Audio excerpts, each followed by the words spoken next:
already made one of the pipings just to try it out and see, and I will show you. I think it turned out okay.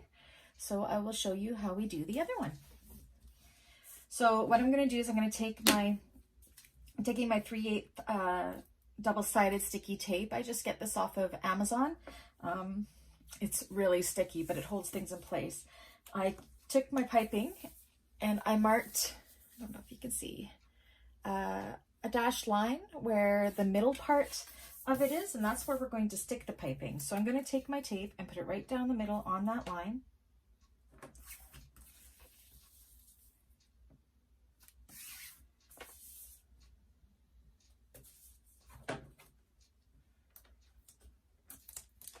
And then I'm also going to take some 1/4 inch double-sided sticky tape, and this is just rather than using clips.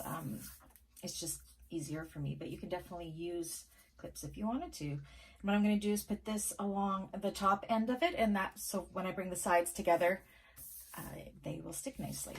So I'll put that along there.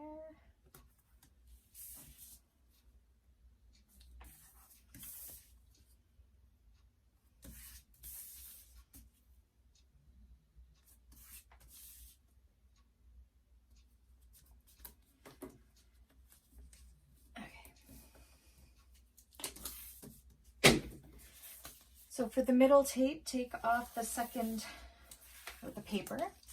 And then what I'm doing is taking my cording and I'm just going to stick it right onto that tape without my hair in it. That would be good.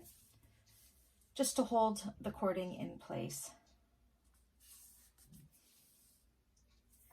You probably don't need to use the sticky tape if you didn't want to. It just makes my life easier. I prefer to use it.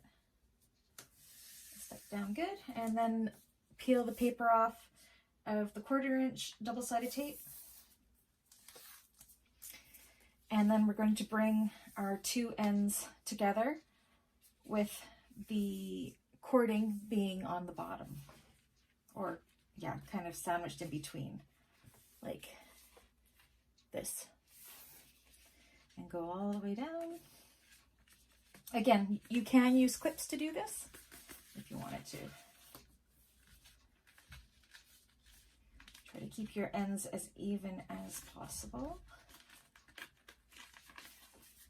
This tape is very sticky. Holy.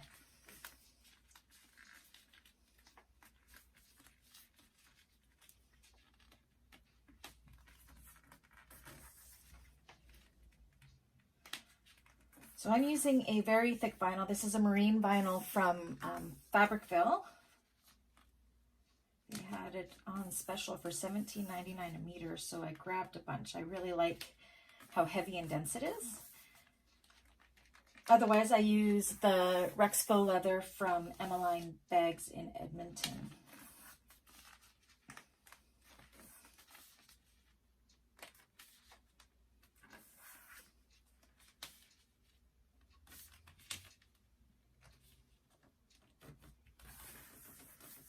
Alrighty, so that's what we have. It's folded and the cording is stuck in between.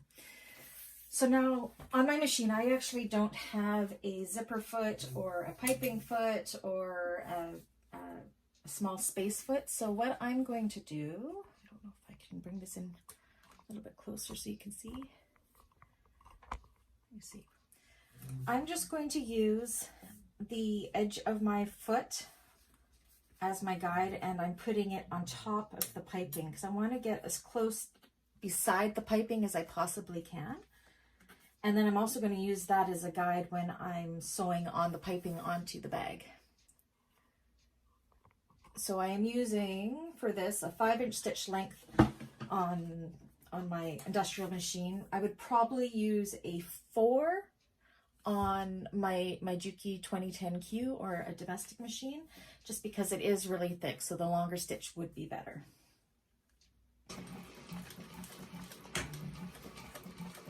And just keep the walking foot. Definitely use a walking foot if you have one too. It'll help feed it through better.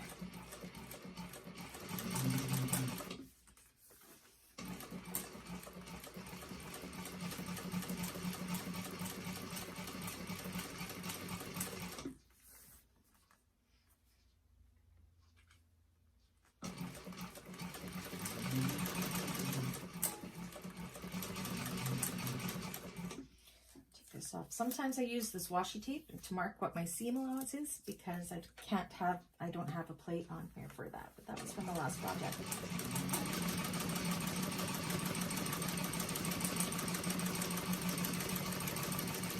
So I'm making sure the needle's not going through the cording, it's going right beside it, I hope.